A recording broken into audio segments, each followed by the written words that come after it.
Welcome to the Connor's Corner segment of Ask the Lawyer. Our next guest, I always remember him as Roscoe from Lonesome Dove. I think he really gave a great performance in that show, but he's been in hundreds of other shows. Our next guest, Barry Corbin. Welcome to Connor's Corner. Thank you. It's great to be here. Well, it's good to hear from you. Now, we were talking before. You grew up in West Texas, or you grew up in Lubbock? Lubbock, yes, sir. I was born in Dawson County, about 60 miles south of there, and we moved to Lubbock when I was in the second grade. You know, where'd you end up going to college? I went to Texas Tech. Okay. So, I mean, those of you don't know. Also went to the University of Colorado, Boulder, and also the North Carolina State University in Raleigh. So okay. I was on the faculty there, but I was never graduated from anything. What were you on the faculty there? What'd you do on the faculty there? Actually, I didn't teach anything. I was an actor in the theater there. They had a guest artist deal. They had a musician. They didn't have an arts department, so they wanted to expose these kids to the arts, and so I was one of the actors in the company. All right, so okay, you grow up a Texas boy. How do you get into acting? Well, I don't know. I always wanted to do it. When I was a little kid, I'd go to those westerns at Majestic Theater, and I thought, well, I could do that. I knew I didn't want to be a real cowboy because they have to work too hard, but I could probably be a pretend cowboy.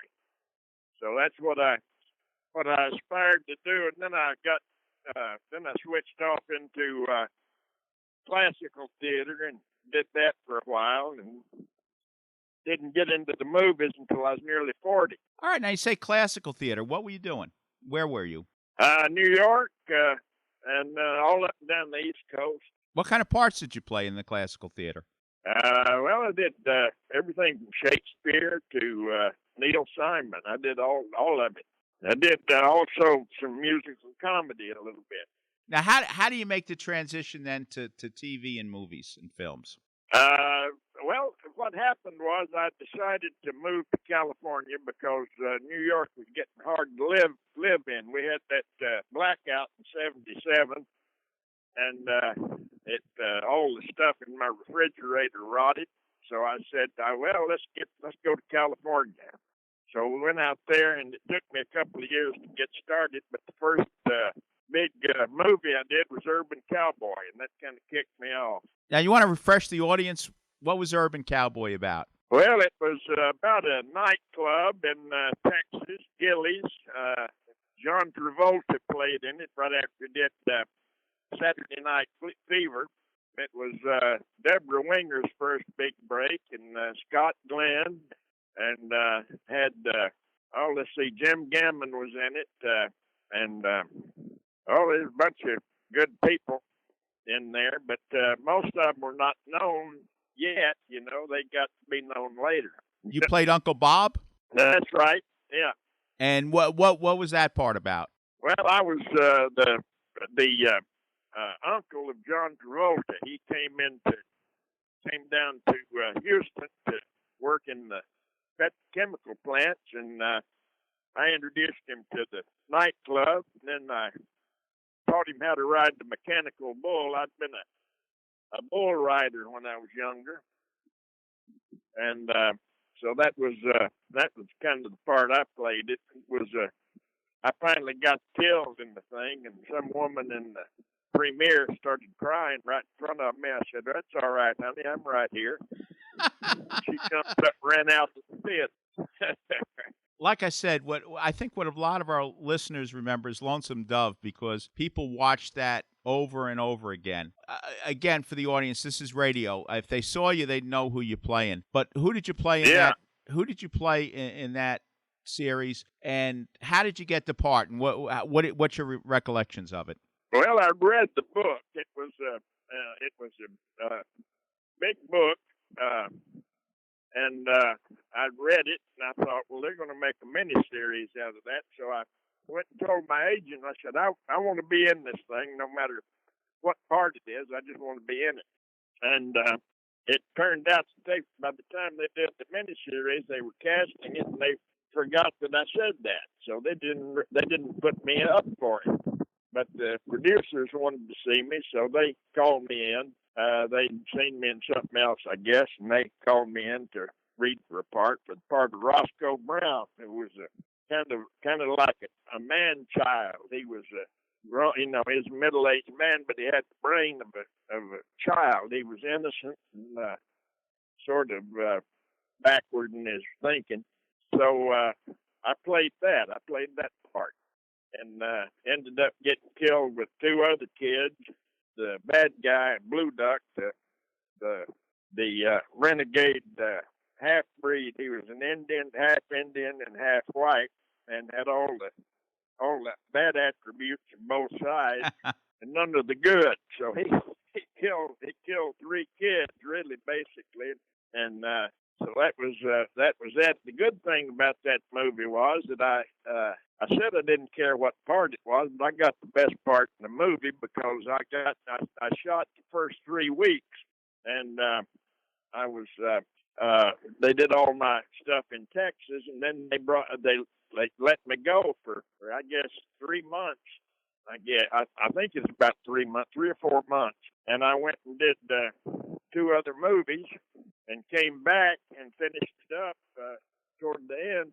Everybody was very happy when we started. When I came back, everybody was pretty testy, wanting to fight each other. You know, they were all mad. And I asked Tim Scott, who played P.I., what had happened, and he said 2 words. He said, cattle drive. I thought, well, I had the best part in this thing because I got to be in it, but I didn't have to mess with any cattle. So that was good. Except you got killed. I mean, I don't know if it's I got good. Killed. I get killed a lot. Yeah. I've died probably more than half the people in America. How many times do you think you died? Oh, gosh, I don't know. I never have counted it up. We should do a count of that someday. Now, I think a lot of people remember you, too, from Northern Exposure. You want to tell the audience about that TV series? Yeah, it was originally a summer replacement. They only ordered 8 episodes, so we didn't have any idea that it'd go on as long as it did. But they ordered 8 episodes, and they had it where they could order more if they had to do it within a certain length of time. And they aired those 8 episodes, and they didn't pick up much. People don't watch television in the summer much. And so they canceled. They had another show that they canceled in the middle of the first, like in the fall. They showed 4 episodes of it and then canceled it. And they brought Northern Exposure in as a replacement. The 8 episodes we'd already done. And it became a runaway hit. And so they called up and they ordered 20 more episodes. And then it kept growing, so they ordered more and more and more. And I played a retired astronaut who went to Alaska and bought a town. I bought the radio station and the newspaper. And I was kind of the king of the town, I thought, but the old people in the town disagreed with me. They never would vote for me for mayor, but I was the head of the town council. But it was a fun show. It was a little different, and they tried to sort of repeat it later on with some other shows. Had a doctor go to Jamaica to pay off his medical bills and stuff, but none of it worked. This was just a kind of a magical thing that they got the right cast together, the right writers, and the right everything just fell into place with it. Now, you were nominated for 2 Emmys for that show, am I right? Yes, yeah. Just curious, who did you lose to? Well, the first time I lost to Fivis Finkel, who was in that school show set in Boston. He was a teacher in that. and he won it. And I sent him a note, said, "Dear Mr. Finkel, if I have to lose to somebody, I'm glad I lost to you. As my friend Ben Johnson said when he got his Academy Award, it couldn't happen to a nicer fella." And I lost to him. And then the next time I lost was to Chad Lowe. He played I think an AIDS patient or something. I think he died. That's a good way to get an award if you die, you know. Yeah. And Chad played my son in a thing called Flight 90 Disaster on the Potomac, about a plane crash. And so I'd known him for a while. I said, you shouldn't treat your daddy that way. Now, you said your friend Ben Johnson. Did you ever work with Ben Johnson? Oh, yeah. Yeah, we were, toward the end of his life, we were very close friends. We worked together in a couple of things. We really did more working as charity rodeos and really working on screen together. But we did a couple of movies together. What TV movies. TV movies. Do you remember which ones? One of them was called The Chase, and another one was called Stranger on My Land. I think Eminent Domain was what they finally called it when it came out. And I think those were the only two movies we did. We kept talking about doing movies together, but we never did get around to it. Well, let me ask you, looking back on your career, if you had to ask, if somebody asked you, what film best represents the acting abilities of Barry Corbin, what would you tell them? Well, I'd tell them whatever the next one is. Now, that's always going to be your best part is the next one. But looking back from now, what performance are you most proud of that you'd like people to remember you for? Well, I think probably Lonesome Dove would be up there. And War Games I get a lot of comments on. And then there was one called Conager that I'm fond of because I learned something new on that when I had to learn how to drive 6 horses and stagecoach. And that was with Sam Elliott, right? Yeah, Sam Elliott and Catherine Hall. Do you like doing Westerns, or is it just a job? Oh, I love doing Westerns. I wish they'd do more of them. Matter of fact, I'm reading the script right now, written by the guy who wrote Conager. And I hope we can get it done. I don't know that we can, but it's hard to get them done anymore because we got a bunch of MBAs out there from Harvard and Yale who want to make deals. They don't particularly care to make movies. They'd rather make deals so they can scrape some of the money off the top, So they make these romantic movies because they're cheap to make.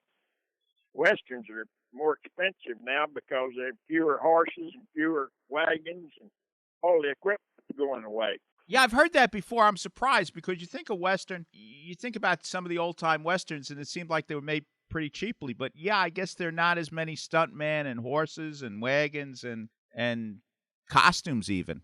Well, in the old days, most of the riding extras were actually cowboys. Like Ben Johnson was a cowboy before he went into the movie. And they'd work for $15 a day in a sandwich, Now they won't do that anymore. You got people they've learned their lesson. They want a little piece of the pie too. Looking at IMBD, you're working on some projects right now? Yeah. I just finished an episode of Lone Star 911 or 911 Lone Star. I can't ever remember which comes first. And it's a new thing. It's a spinoff of 911, which takes place in Los Angeles. This one takes place in Texas, but they're shooting it in Los Angeles. So I have to go out there to do that. I don't go out there anymore unless they pay me to. Well, I assume they pay you all the time, but that's. Well, I assume they pay you. Okay. All right. I hope you're not doing this for free. Not that. No. I do some of these low budget things. The young kids decide to get together and want to do one. Sometimes I need an old man, and I'll come in and do it for scale. But that's not my usual deal. Well, listen, thank you for coming on our show. Some of us, like our old Western fans, really enjoy your performances. Well, it's interesting because everywhere I go, if I'm in England or if I'm in Asia, if I'm in New York, Chicago, anywhere, people come up to me and say, "When are you going to make another Western?" They're popular everywhere, except in Hollywood. People there don't want to make them. I don't understand the deal. I don't either, but what can you say? Hey, wait a minute, Oklahoma City, you're going to be one of the presenters at the Yes, museum there. Who are you going to present? What award to? I don't know. I never know till I get there. I know they're putting in Bob Duvall for lifetime achievement and Kurt Russell for the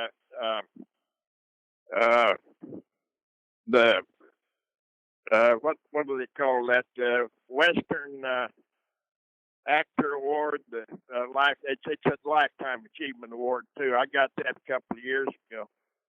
So and Sam Elliott, Catherine Ross presented it to me. But I don't know who I'm going to be presenting to. I may be presenting to the writer or something. I don't know. It just depends on the choose. Okay, well, we plan on going, so maybe we'll see you there. And let me ask you, Robert Duvall, we got to say something since he's getting there. What was it like to work with Robert Duvall? And some people say he's the greatest actor they ever worked with. Well, he's good. But I didn't work with him really. I didn't have too much to do with him. We had one scene where we crossed, but we didn't really talk to each other.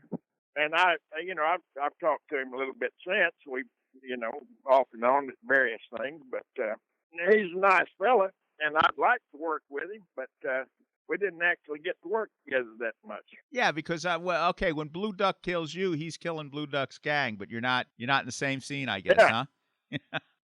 Well, he takes my horse because he kills his horse, and out there when Blue Duck's trying to kill him, he gets behind his horse, and his horse dies, so he comes in with a saddle and takes my horse to go get Blue Duck, and he rode my horse the rest of the show. But that's the only thing we had to do with each other. I don't think I had any lines with him at all. Oh, really? I didn't realize that. But that's sometimes when you watch something. I once spoke to an actress who was she never met one of the co-stars in the whole film because she was shooting her scenes in New York and he was shooting his scenes in California, even though sometimes they're on the other side of the same door. Yeah. Well, I did a movie called Nothing in Common with Tom Hanks and Jackie Gleason. People asked me what I thought of Jackie Gleason. I said, I never met the man. I don't know, which I never did. But we were in the same movie together. A lot of times you're in the movie with somebody and you never cross paths with them. Barry, thank you very much for being on our show. I'll hope to run across you in Oklahoma City this April. Well, be sure and come up and say hi. I will. We'll be there. Okay. Thank you for coming on the show. Right. Really appreciate it. Tell your listeners to write to those producers in California and tell them to make more Westerns. We'll do that. There's no question about that one. I'd love to see more Westerns. Okay, thank you.